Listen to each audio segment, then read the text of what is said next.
Sveiciens sabiedrisko mediju portāla podkāstā LSM Nīca. Esmu Paula Markusa, Latvijas televīzijas žurnāliste, bet ne tikai. Esmu arī fitnesa trenere, un šajā podkāsta ciklā ar nozares pārstāvjiem runāsim par uzturu un fiziskām aktivitātēm, lai meklētu zinātnē balstītus veidus, kā ne tikai dzīvot ilgāk, bet dzīvot labāk. Jo es ticu, ka ēdiens un kustība ir labākās zāles. Klāt nu jau 7. podkāsta epizode, kurā saruna ar klīnisko psiholoģiju ar izglītību uztura zinātnē Anitu Salnāju. Runājām par to, kā cīnīties ar vēlmi apēst savas emocijas vai pārēsties vakarā, ko pārēšanās nodara mūsu organismam, kā pārlieku liela sevis ierobežošana noved pie apburtā loka, kurā svaru zaudēt ir grūti, un par iespējamiem risinājumiem, toskait apzinātu ēšanu.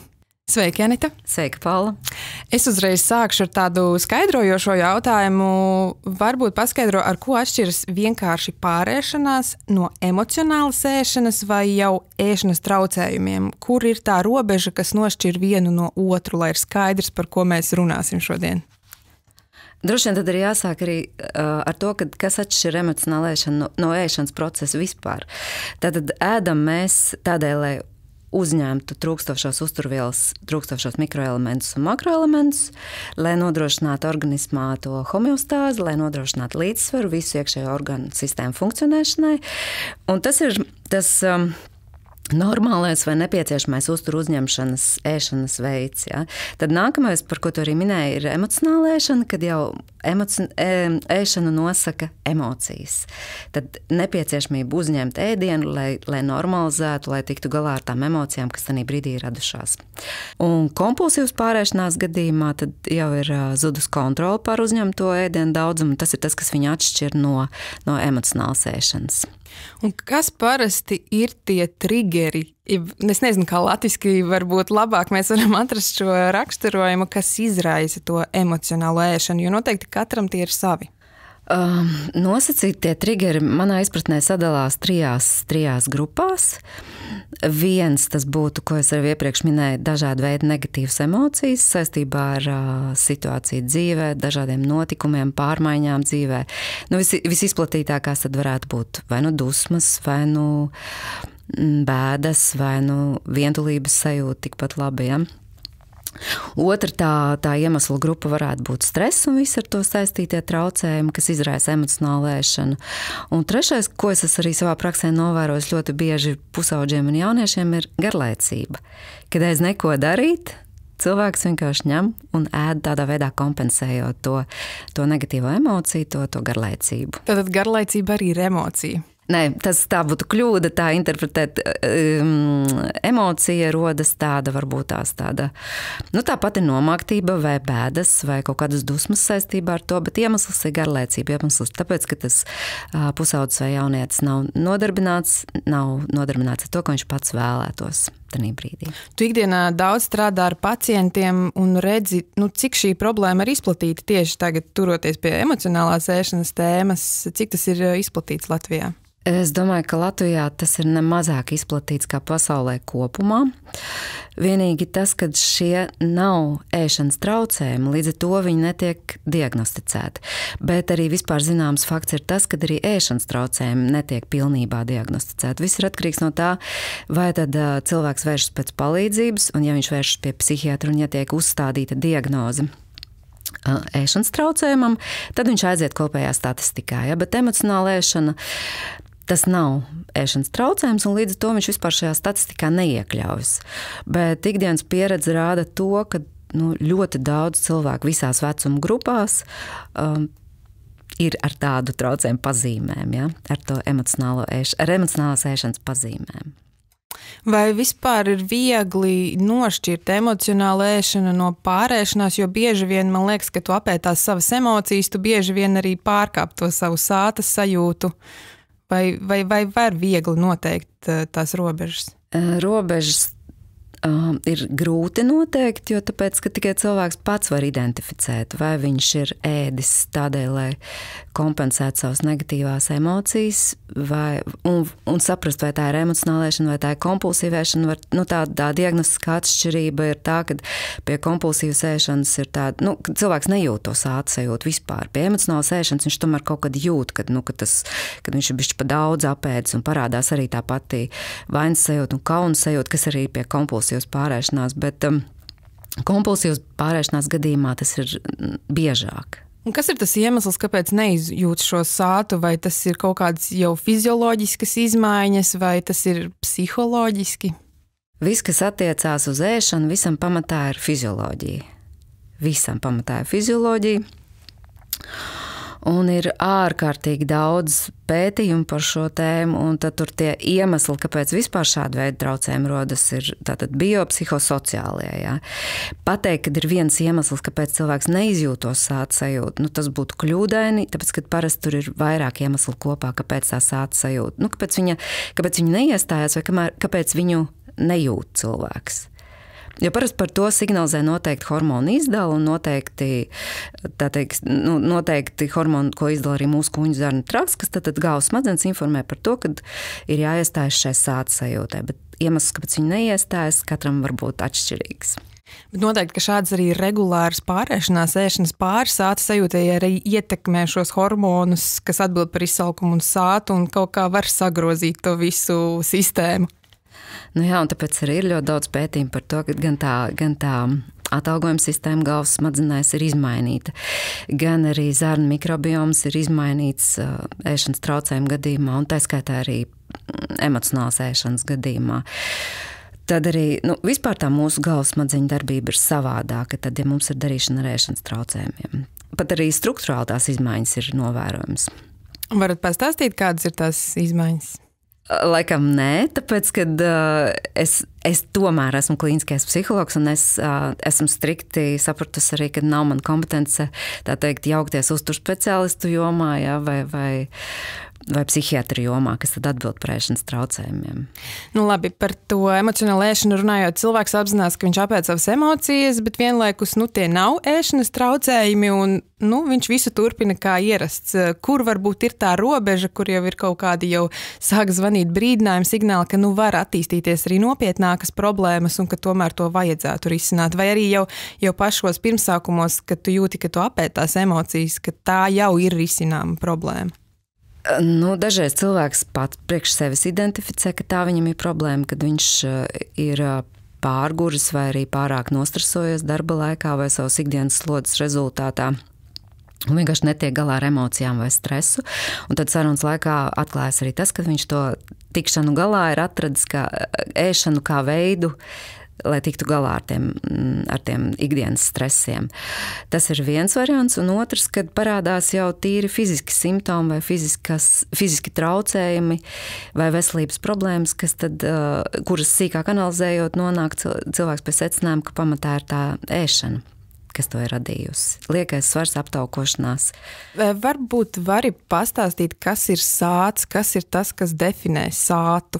Tieši tāpat kā izsalkums rodas fizioloģisku procesu rezultātā, izdalās grelīns un citi hormoni, kas tad signalizē smadzenes par to, ka mums sāk gribēties ēst. Un izsalkuma sajūta rodas pakāpeniski. Ja? Atšķirībā, teiksim, no emocionālas ēšanas, kur tā vajadzība paēst ir momentāli, kas seko īsu laiku pēc tām negatīvajām emocijām.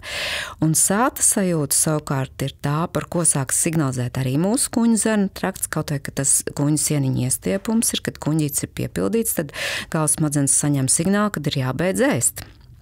Un ja ir traucējumi šajā signāla nodošanā galvas smadzenēm, tad cilvēks nesaņem to sajūtu, kad vajadzētu pārtraukt ēšanu un turpina. Jā, tu saki, ka galvenokārt tā ir tāda fizioloģiska reakcijas sāta, bet vai nav arī tā, ka tur ir sava loma arī psiholoģijai, piemēram, ja mēs apēdam kaut ko, kas mums negaršo, bet piepildam savu kuņģi ar to, ka mēs īsti nejūtamies apmierināti. Un ka varbūt ir loma arī tam ēdienam un kādu reakciju tas sniedz mūsu smadzenēs. Bez šaubām, ka tad, kad mēs emocionāli pārēdamies, mēs pārēdamies ar sev tīkamiem garšīgiem ēdieniem, jo es neesmu dzirdējis tiešām nevienu gadījumu, ka cilvēks pārēstos ar to, kas viņam negaršo. Ja.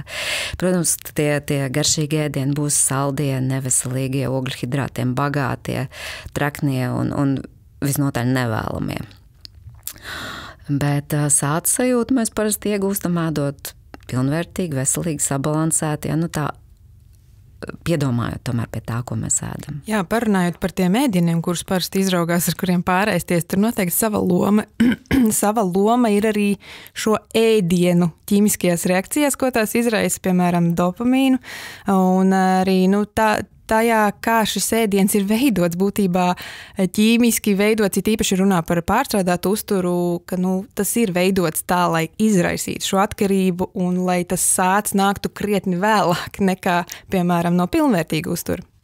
Jā, un tāpēc arī darbā ar šiem cilvēkiem, kas saskarās ar emocionālu ēšanu, tāpēc ļoti svarīga loma ir tai psihoizglītojošajā daļai. Ja, kad cilvēki, tad, kad viņš sāk apzināties, ko viņš apēd un kāpēc viņš to dara, viņš var mainīt savu ēšanas uzvedību. Un vai ir viegli to darīt? Protams, ka nē.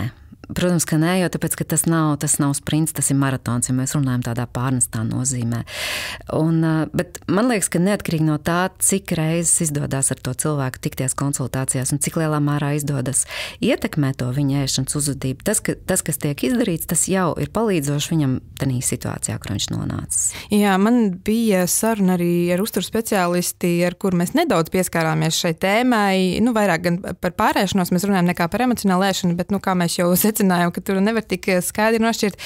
Viņa teica, ka ne tikai tādas pārēšanās epizodes, bet arī vienkārši ēšana par daudz ikdienā ir savā ziņā novirza no normas, vai tas ir apēdot savas emocijas, vai vienkārši tāda vēlme pieēst to kuņģi. Es esmu dzirdējis cilvēkus, kas nevar aiziet gulēt, ja viņi nav pielikuši to kuņģi, ka viņiem tas sniedz tādu komfortu. Kā tikt galā ar šo ieradumu un cik neveselīgs tas ir? Un ļoti bieži mēs runājam par cilvēkiem, kam ir raksturīga tā hiperfāgija tieši vakarā, tas ir pārēšanās tieši vakarā. Tad izjautājot sīkāk par to situāciju, kāpēc viņš līdz tam nonāk, tad, protams, ka dienas laikā nav sanācis paēst, nav sanācis regulārs ēdienreizes ieturēt, un tas tad arī izjauc to homeostāzes līdzsvaru, par ko es pašā sākumā arī runāju. Ja? Tad pirmais, ko vispār šādos gadījumos vajadzētu sākt darīt, ievērot tās regulārās, pietiekami biežās, pietiekami uzturvielām un mikro-makroelementiem pilnvērtīgās ēdienreizes. Ja? Un tas ir viens no noteikumiem, kad pārtraukt ievērot kaut kādas diētas, kas līdz šim parasti tradicionāli visa veida diētas cilvēks ir mēģinājis ievērot, lai samazinātu svaru, lai tiktu galā ar tām liekā svaru problēmām.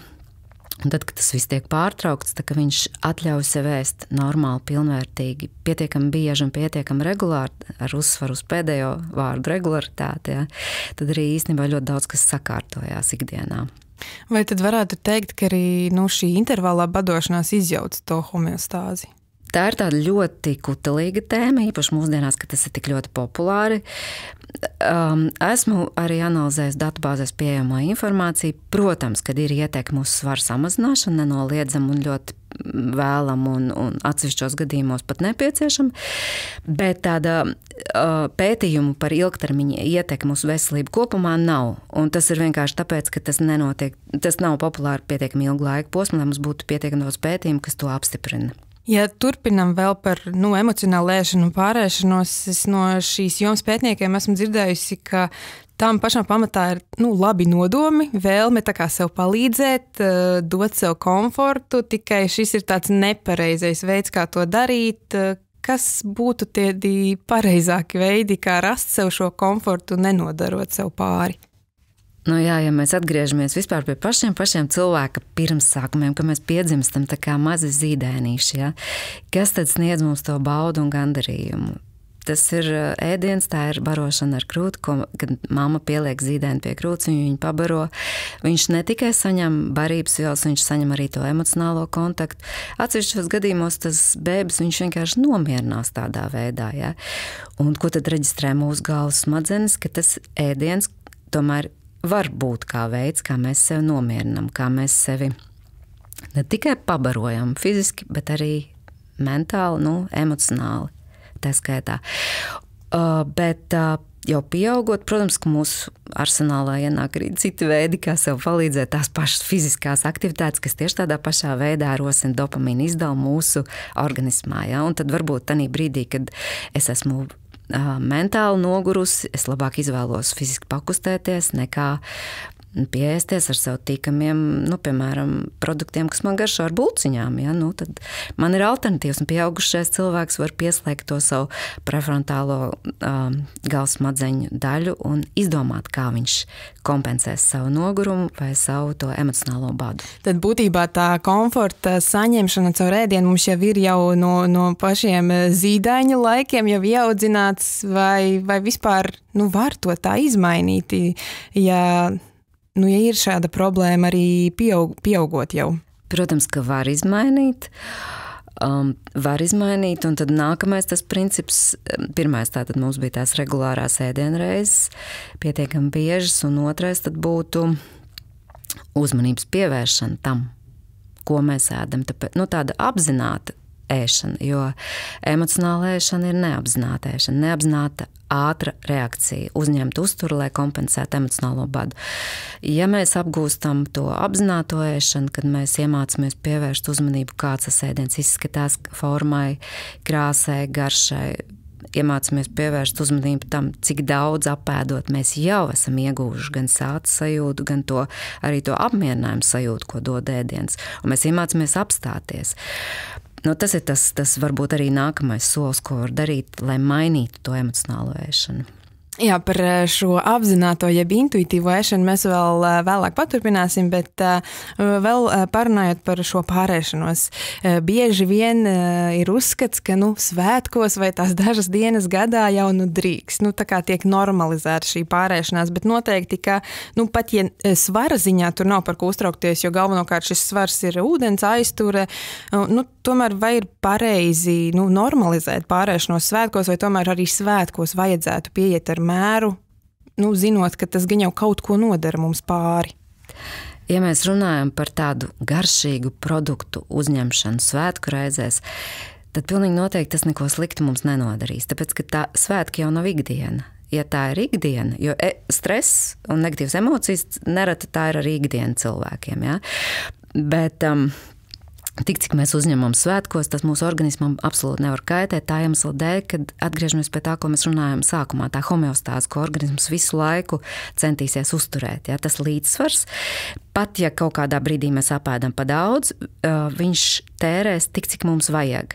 Ja mēs sākam ierobežot savu uzturu uzņemšanu, viņš savukārt uzkrās un tērēs mazāk. Vielmaiņas process palēnināsies. Ja? Līdz ar to tās atsevišķās pārēšanās reizes arī neko sliktu nenodara. Ja? Bet ja tas kļūst par regulāru tādu mehānismu, tad tas var jau novest tālāk pie ēšanas traucējumiem, un ēšanas traucējumi attiecīgi tur pie visādām ļoti negatīvām fiziskām izmaiņām, kas attiecās jau uz veselību. Un kas ir tas, ko pārēšanās nodara mūsu organismam? Tur varētu, tas ir nebeidzams topiks. Ja. Pirmkārt jau predisponē uz aptaukošanos. Kas tad tālāk ir aptaukošanās, visu sirds asinsvadu slimību risks, dažādi gastrointestinālie traucējumi. Kaut tā pati ietekme uz kognitīvo funkcionēšanu. Ja. Ārkārtīgi, praktiski uz visām mūsu organismam vitāli svarīgām sistēmām ir ietekme. Un tad ar ēšanu mēs varētu ietekmēt visas hroniskās saslimšanas, kuras ir atkarīgas no mūsu uzturu paradumiem. Jā, tā skaitā visas kardiovaskulārās saslimšanas, visas insulta riskus, cukuru diabēts, metabolēs sindroms, dažādas endokrinoloģiskās saslimšanas. Jā. Un faktiski man liekas reizēm, kad ja cilvēki apzinātos to milzīgo risku, ko viņi priekš sevis rada nevis tieši ar pārēšanos, bet ar lieko svaru un ar neveselīgu uzturu uzņemšanu. Varbūt, ka tas palielinātu motivāciju tomēr mainīt tos savus uzturu paradumus. Jā, mēs jau mazliet runājam par tiem triggeriem, gan tai emocionālajai ēšanai, gan pārēšanai, bet bieži vien arī sevis pārlieku ierobežošana ikdienā varbūt izraisa tādas epizodes, arī svētkos, kad liekas, tas dod tādu zaļo karogu, tagad ēdam visu. Un vai šī sevis pārlieku ierobežošana arī gadienā nav tas, kas var izraisīt pārēšanos? pārlieku sevis ierobežošana attiecībā ne tikai uz ēšanu, arī uz daudz ko citu. Tas, ko tas izdara organismam, tas atkal palielina to pašu stresu un attiecīgi kortizolu izdali. Ja?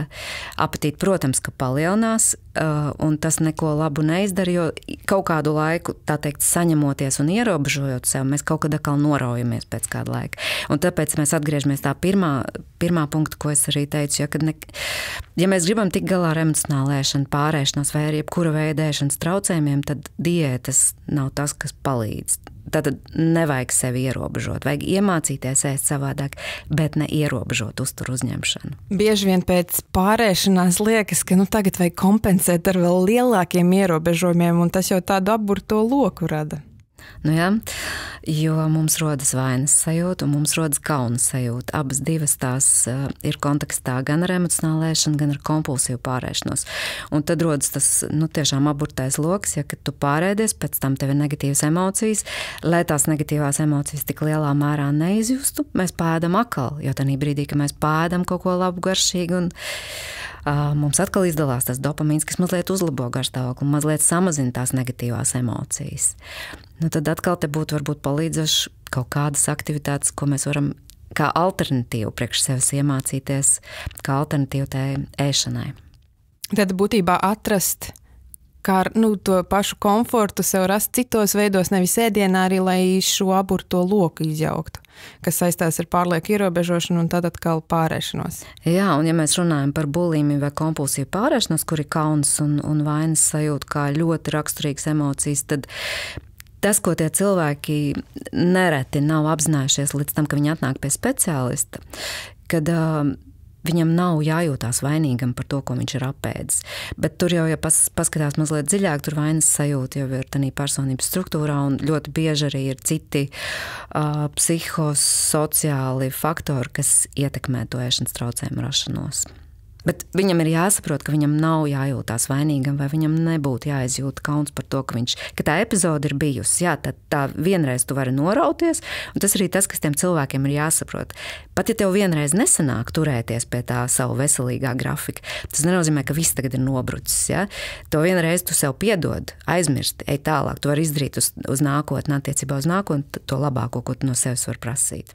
Un tad tas darbs būtu vairāk psiholoģijas lauciņā vai arī uzturu speciālists ar šo var palīdzēt?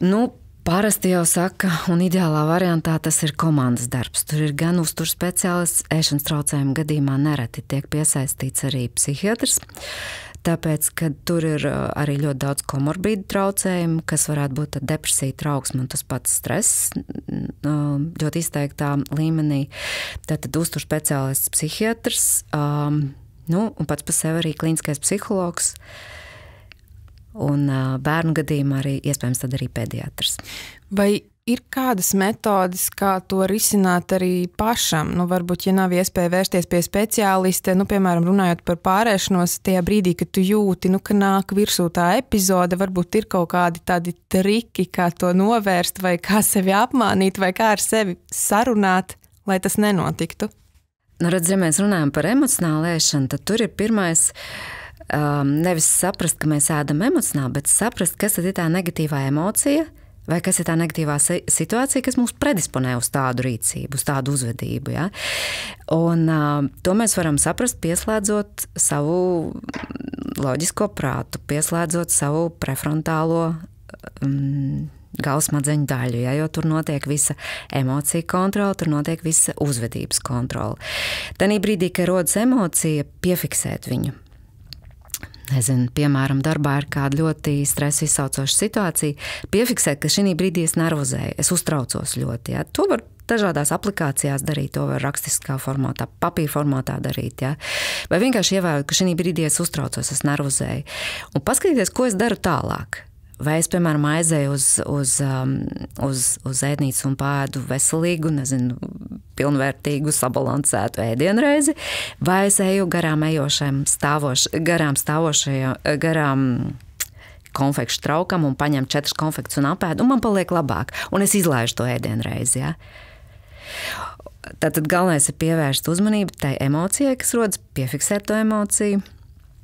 Un ieturēt pauzi un izanalizēt, kāda būs mana nākamā adekvātā rīcība. Man liekas, bieži vien cilvēki apzinās, ja viņiem ir šādas problēmas, bet kaut kā tāpat ir grūti iziet no šī ritma, kas jau ir iegājies, šādi reaģēt uz situācijām. Kas būtu tie varbūt pirmie soļi, ar ko sākt, lai tas mainītos? Jo skaidrs, ka uzreiz tā pilnībā pārtraukt un atveseļoties visticamāk vienā dienā nav iespējams. Jā, tāpēc tas ir maratons, ka tas prasa ilgu laiku.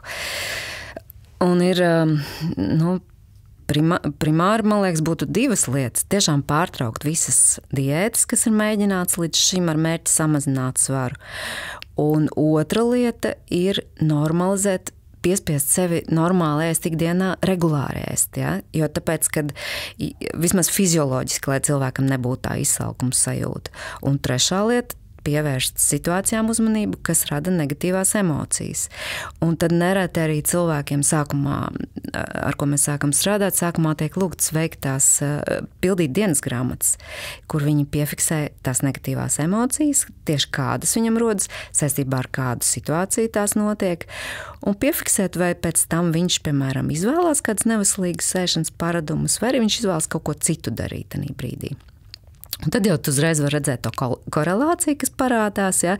Un cilvēks faktiski tā ir pirmā reize, kad viņš sāk sekot līdzi tiem saviem uzturu paradumiem, saviem reaģēšanas paradumiem, savai uzvedībai viņš sāk sekot līdzi. Principā tāda dienas grāmatu rakstīšana varētu šeit palīdzēt. Jā, dienas grāmatas rakstīšana, apzināta uzmanības pievēršana savām emocijām.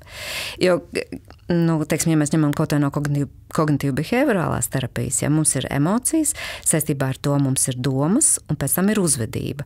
Emocijas ir automātiskas limbiskas reakcijas.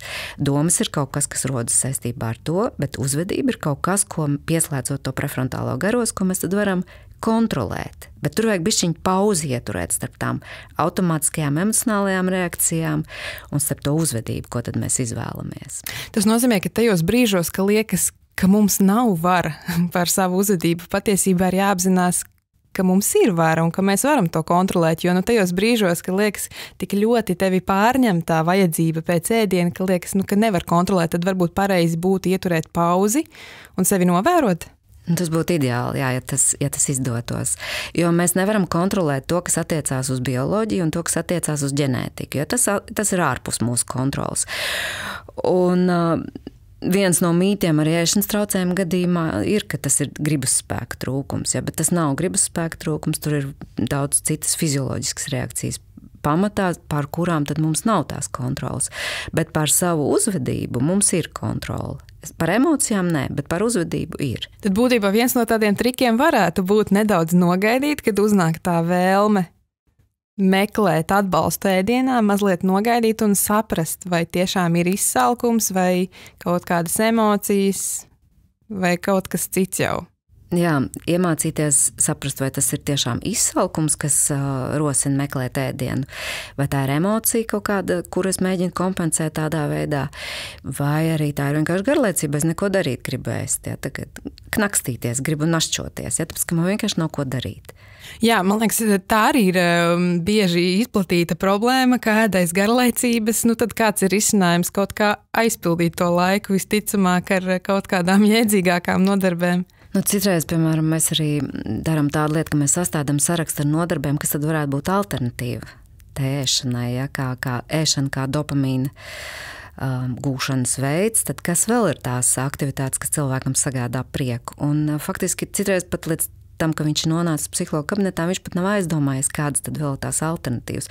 Tad beigās sanāk vesels saraksts, ko tas cilvēks var priekš sev sastādīt, kur tu arī tādā brīdī, kā uznāk, tad tu paņem paskaties, ko tu vēl vari darīt. Ja? Protams, es esmu dzirdējis no cilvēkiem, ka jā, ka tagad ir tas pārgurums, tad neko es vairāk nevaru, es nevaru piespiest sev iziet ārā un pasportot, vai arī neesmu nopircis abonementu uz sporta zāli. Ja? Bet tad vienkārši izēj ārā kaut vai un pastaigājas un saproti, vai tad tu varbūt arī jūties labāk. Ja? Nevis tikai tad, kad tu apēdi pāris šokolādes konfektes un tu esi remdējis to savu emociju. Jo, redz, smadzenes jau saglabā to rezultātu, to priekšstatu par to, ka noteikti darbību darot, būs tāds rezultāts. Ja? Līdz šim tās smadzenes saglabājušas rezultātu, ka apēdot to našķīt, man paliek labāk, es jūtos labāk, it kā. Bet viņām vajadzētu iemācīt saglabāt to rezultātu, ka, piemēram, es izēju ārā pastaigā ar suni vai, nezinu, padauzos ar bērniem rotaļu laukumā, un man arī paliek labāk, ja? Runājot par to laika aizņemtību, nodarbošanos, tur gan jau var būt divas galējības. Viena ir tāda, ka tu visu dienu neko īsti nedari, un tad meklē to atbalstu ēdienā, un otra ir tā, ka tu visu dienu skrien, pa dienu tev ēst negribās, un tad tu atnāc vakarā, izpūt gaisu, un tad gribās visu pēc kārtas. Kā to sabalansēt? Nu, ja ir ļoti aizņemta tā diena, un pa dienu tev īsti nav tās apetītes, bet vakarā ir apetīte kā vilkam.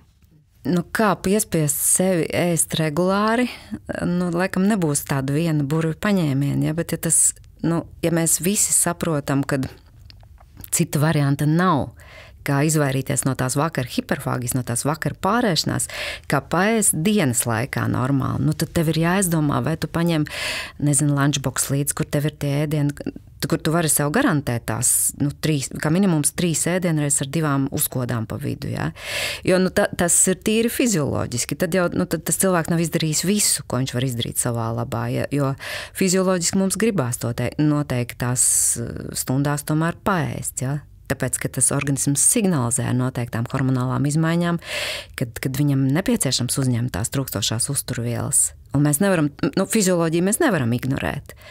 Un man grūti iedomāties iemeslu, kāpēc tad tu nevari piespiest sevi paēst. Protams, ir ļoti svarīgs, ir tikšanās, ir sapulces, ir viss kaut kas ļoti, ļoti svarīgs, ja?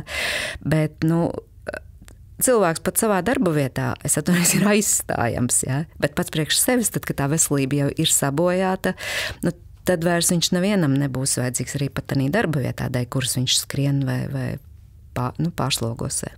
Jā, fizioloģiju ignorēt nevaram, bet vai nav tā, ka stress tomēr nomāc tos visus signālus un ka mēs tik ļoti nepamanām, neapzināmies, kā mēs jūtamies? Stress nomāc, jā, bet tā ir atkal cita joma, kā mēs tiekam galā ar to stresu, ko mēs varam izdarīt, lai to stresu samazinātu, vai tas ir darba vietā, vai tas ir savstarpējās attiecībās. Tā jau atkal būs tā pati uzmanības pievēršana tam, kas tad ir iemesls, kas rada stresu. Nevienmēr visu var novērst, bez šaubām ir kaut kāda ārēja kairinājuma, vai no mums neatkarīga apstākļi, kurus mēs nevaram novērst, un ar kuriem mums vienkārši ir jāsamierinās. Bet viena liela daļa būtu tādi faktori, kurus tomēr var mēģināt novērst. Ja tam apzināti pieiet, ja pie tā strādā. Viss stress jau arī nav slikts, ne tā? Protams, bet tikai gan labais, gan sliktais predisponē uz emocionālu ēšanu. Ja? Protams, ka nav slikts, un jo vairāk situācija, kurās mums ir tas labais stress, jo vairāk tas dopamīns izdalīsies, ja? jo labāk mums. Protams, ja var, tad palielināt labo stresu izraisošās situācijas un samazināt tās negatīvās. Bet citreiz cilvēkam ir priekšstats, ka mums ir jāskrien, ka mums tā neirotiski visu laiku jāpaspēj un jādzīvo ignorējot tās savas fizioloģiskās vajadzības, bet citreiz varbūt apstājoties un aizdomājoties, un tad, kad viņam iedod arī papildus informāciju, kāpēc tas tam cilvēkam būtu vajadzīgs, tad viņam rodas motivācija arī varbūt tās primāri uzlikt tās savas vajadzības, nevis kādu citu ārēju apstākļu ietekmi. Jā, apzināties, ka pasaule bez mums neapstāsies, ka varam vispirms parūpēties par sevi. Viena lieta, ko tu pieminēji, lai izvairītos no šīs emocionālās ēšanas un pārēšanās, ir pārtraukt šīs diētas. Man liekas, daudziem ir problēma, ka viņi ir iestrēguši tādā mūžīgā tievēršanas režīmā, ka ir tā pārliecība, ka varbūt fiziski nesenāk atbrīvoties no tiem kaut kādiem pēdējiem 3 kilogramiem, jo mums katram ir kaut kāds savs komforta svars, lai ievērotu šo homeostāzi, un ir ļoti grūti, bet mentāli mēs pastāvīgi esam šajā režīmā. Un kā to izjaukt? To nepieciešamību samazināt svaru, tur jau mums diktē ne tikai tie paši priekšstati par savu ķermeņa tēlu un par to, cik lielā mērā mēs sev pieņemam, bet arī tas, ko mums uzliek sociālo tīklu ietekmi un viss tas masu mēdījos pieejamā informācija par to, kāds tad būtu tas vēlamais ķermeņa tēls un vēlamais svars katrā vecumā un dzimumā. Kā to pārtraukt? Pēc iespējas mazāk salīdzināt sevi ar to, kas ir tie uzspiestie ārējā vizuālā tēla standarti starp to, ko nosaka kaut vai tāpat ģenētika, ar ko mums ir jādzīvo. Ja? Nu, mēs attiecībā uz ģenētiku mēs daudz ko izmainīt tomēr nevaram. Ja? Un saprast arī varbūt to, ka mēs jau neesam tikai mūsu ārējais ķermenis, mēs neesam tikai mūsu svars, mēs esam cilvēki, mēs esam personības, ir kaut kas cits, kas piešķir mums kā cilvēkiem, kā personībām vērtību. Man liekas, šajā sociālo tīklu un salīdzināšanas laikmetā daudzi saskaras ar ķermeņa dismorfiju, jeb nespēja jau vairs objektīvi novērtēt to savu izskatu, ka tievam liekas, ka viņš nav tievs, vai muskuļotam liekas, ka viņš nav pietiekami muskuļots. Nu, kā to varētu risināt? Nu, to, kas attiecās uz psiholoģiskiem faktoriem, tad ķermeņa dismorfijai vai tādai neapmierinātībai ar savu ārējo izskatu pamatā jau ir pazemināta pašvērtība, jā, pazemināta pašapziņa. Un tas jau ir kaut kas, kas veidojas bērnībā, tā skaitā. Un bieži vien tiekot galā ar tiem psiholoģiskiem iemesliem, kas provocē šādu simptomātiku, tas arī tā ķermeņa pieņemšana palielinās, un cilvēks nevis samierinās, bet viņš apzinās to, ka tas nav vienīgais, kas viņu raksturo kā cilvēku un kam būtu jāpiešķir vērtību šai dzīvē. Bet, protams, ka tas sāsinās īpaši pusauģu vecumā, ja mēs runājam tieši par anoreksiju, ja, kad ķermeņa masas pieaugums, muskuļu masas pieaugums puišiem palielina pašapziņu, tad meitenēm gluži pretēji saistībā ar dzimumu izmaiņām un dažādu dzimumu hormonu izmaiņām, kad arī tas svars nāk klāt, un tad tā pašapziņā pazeminās, īpaši, ja dzird kādas, negatīvas piezīmes no apkārtējiem, ja, tas var provocēt tādu ierobežotu ēšanu un potenciāli jau novest arī pie smagākiem ēšanas traucējumu attīstības riskiem. Noteikti tā salīdzināšana ļoti daudz nodara pāri, un tagad, kad sociālajos tīklos cilvēki visi grib likt tikai sevis labāko versiju, un mēs zinām, ka dzīvē cilvēki nereti neizskatās tā kā sociālajos tīklos, kur bieži vien šīs bildes arī tiek apstrādātas. Ko tur darīt? Zinām, ka jaunieši sociālos tīklus tāpat lietos, vai ir jāpatīra savs sekojamo saraksts, vai vispār labāk tos sociālos tīklus nelietot? Kā risināt to vēlmi visu laiku sevi salīdzināt ar to, ko mēs redzam internetā? Tur noteikti liela loma ir arī tā pašai psihoizglītošanai. Tas, ko tu jau arī minēji, ja tie dažādie koriģēšanas rīki, parādīt, kā tas darbojās. Lai gan jaunieši paši varbūt nereti to kādreiz izmanto. Bet viņi to nekādīgi nesaist ar to, ka tas tēls, ko viņi redz, ka tas ir tas koriģētais. Bet viņš savu reālo tēlu salīdzina ar to. Tad tiešām tā psihoizglītošana ir viena, teiksim, arī no klīniskā psihologa funkcijām, ko tu vari dot tam pusaudzim, lai tas neattīstītos tālāk. Jā, man liekas, viena laba lieta, ko es esmu ievērojusi pēdējā laikā, varbūt Latvijā ne tik ļoti, bet pasaulē šie fitness influenceri arvien vairāk rāda, kā izskatās pozētas bildes un kā izskatās nepozētas, un ka viņu ķermenis patiesībā nav pastāvīgi tādā stāvoklī, kā viņi rāda tajās savās labajās bildēs, un man liekas, ka tas arī dod savu artavu šajā psihoizglītošanā. Jā, un tieši tāpatās arī kā par emocijām, kad mēs savu dzīvi vai savu sasniegumu salīdzinām ar to, ko mēs redzam sociālajos tīklos, gan dārgie skaistie ceļojumi, bildes no ceļojumiem. Ja? Un es ļoti daudz no klientiem dzirdēju, ka es tā nevaru atļauties dzīvot. Ja? Es saku, bet kā tu zini, ka tas ir tas, kā viņš dzīvo? Tas ir tas, ko viņš eksponē sociālajos tīklos. Tas ir tas priekšstats, ko viņš vēlas, lai rastos par viņa dzīvesveidu, par viņa dzīves līmeni un tā tālāk. Ja? Bet ja tu sevi salīdzini, tev rodas ļoti daudz negatīva emociju, un tā pašapziņa krītās, un neapmierinātība ar savu situāciju dzīvē tikai pieaug. Ja? Un tā, kad tā izskaidrot, tad cilvēkam paliek varbūt tās vieglāk, ka nevis ir tā, kā izskatās. Jā, un šīs negatīvās emocijas var atkal novest pie vēlmes apēst tās emocijas un tādu aburto loku ar šo salīdzināšanu veidot. Daudz kā risinājums gan emocionālai ēšanai, gan pārēšanās problēmām dzirdēt šī intuitīvā, jeb apzinātā ēšana ar domu, ka pārlieku sevis ierobežošana, kaloriju skaitīšanas vēršanās ir tas, kas var tieši triggerēt šīs problēmas un vēlme tā kā izlausties no kontrolas, un tad pretstatā tam intuitīvi ēdot, mēs tā kā vairāk klausamies savā ķermenī, kas pats ļoti labi spēj noteikt izsalkumu un sātu, bet tā noteikti ir prasme, kas jāapgūst, ne tā? Tā prasme ir jāapgūst, un ja tu jautāji, ko tad mēs varam darīt, protams, netrūkst informācijas par to, kādas ir šīs metodas, kā to praktizēt, ja? Bet tā pamatlieta ir, ka tu pievērsi uzmanību tam, ko tu apēdi, cik tu apēdi, un tev ir arī jābūt zināšanām par to, ko tas izdara ar tavu ķermeni, kā tas ietekmē tavu veselību. Tad to trūkstošo posmu tad iedod atkarībā no tā, kas tad trūkst, vai nu uzturu speciālists, vai arī psihologs, vai tās zināšanas var iedot, vai arī cilvēks pats var sameklēt to savu vajadzīgo informāciju.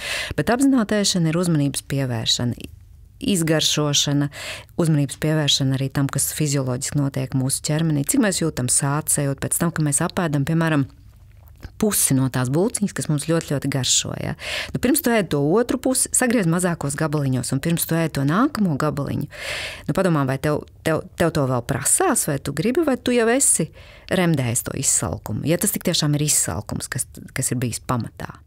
Noteikti svarīgi ir arī apzināties, ka līdz tas signāls, sāta signāls aiziet līdz smadzenēm, paiet laiks, tas nozīmē, ka jāēd ir ļoti lēnām vai ar kaut kādām pauzēm, lai saprastu, vai tiešām tev vajag vēl vai nevajag. Jā, un tāpēc tā ēšanai ir jāatvēl noteikts laiks, noteikta vieta. Bet atkal, ja mēs runājam par tādu ēšanas kultūru, kas saka laiks un vieta, ja, tad tas jau arī kaut kas mums veidojas bērnībā.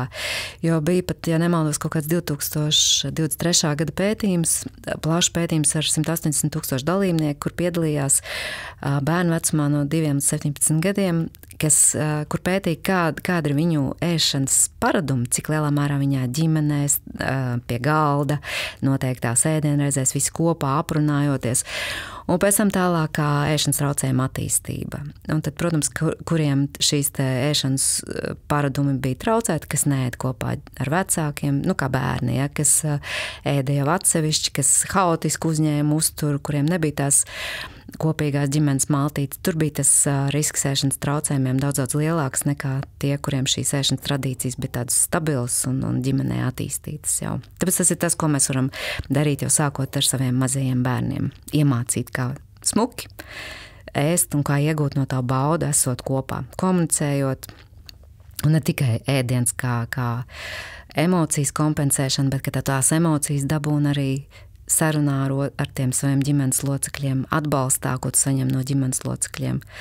Un tad tas arī iespējams samazina traucējumu attīstības risku. Jā, vēl viens no tādiem ēšanas paradumiem ļoti izplatīts mūsdienās ir ēst, skatoties telefonā kaut ko vai televizorā vai kaut ko lasot. Kā tas ietekmē mūsu spēju izjust to sātu? Jautājums jau sevi ietver uzreiz jau kā risinājumu. Ja, protams, iespēja robežās uzlikt sev arī tos ārējās vidas ierobežojumus, tas noteikti arī būtu palīdzoši. Ja, jo skaidrs, saprotams, ka ēst ar televizoru fonā, vēl jau vairāk, ka tur iet kaut kādas satraucošas ziņas, nezinu, par kaut kādu ģeopolitisko situāciju vai vēl kaut ko tam līdzīgi. Tas, protams, palielina stresa hormonu kortizola izdali, palielina apetīti, un cilvēks nepiefiksē, ka viņš apēd lielāku ēdienu daudzumu nekā, ka viņš to būtu plānojis kopā ar savu otru pusi vai ar savu ģimeni. Pie galda, kopīgā ēdienreizē un pārspriežot varbūt to, kā kuram ir gājis dienas darbos, nekā pievēršot savu uzmanību televizoram, nevis tam ēdienam, ko cilvēks ēd tajā brīdī. Bet vai arī sarunas ēdienreizes laikā nenovērš uzmanību, jo es esmu ievērojis, ka, ja sēdu kopā ar kādu, kas it kā skaitās veselīgāk, bet ja mēs vienlaikus sarunājamies, tad es varbūt pat nepamanu, ka es pāēdu un ka man labāk patīk tomēr ēst vienatnē. Vai sarunas, sarunas, es neesmu lasījis tāds pētījums, ka tieši šī sociāla komunikācija palielinātu to apēstā ēdienu daudzumu, ja? Bet, ja mēs skatāmies no otras puses, tā saruna ar cilvēku, ar kur tu gribi runāt, viņi tev dod pozitīvas emocijas, viņi tev palielina to pašu dopamīnu, ja? Un tu apēd, bet tu neapēd varbūt par daudz. Jā, es piekrītu, ka tu nepiefiksē, ka tu jau esi apēdus to savu porciju, ja? Bet tu turpini runāt, tu turpini gūt tās savas pozitīvās emocijas citā veidā, ar to komunikāciju. Nevis ar to, ka tu turpini ēst to, kas varbūt nenāktu par labu un būtu apēsts par daudz. Jā, tad novēlēsim visiem vairāk dopamīna ikdienā, kas nav saistīts ar uzturu uzņemšanu. Un paldies par sarunu. Paldies, ka atnāci. Paldies, ko uzaicināji. Un tiksimies nākamajā epizodē.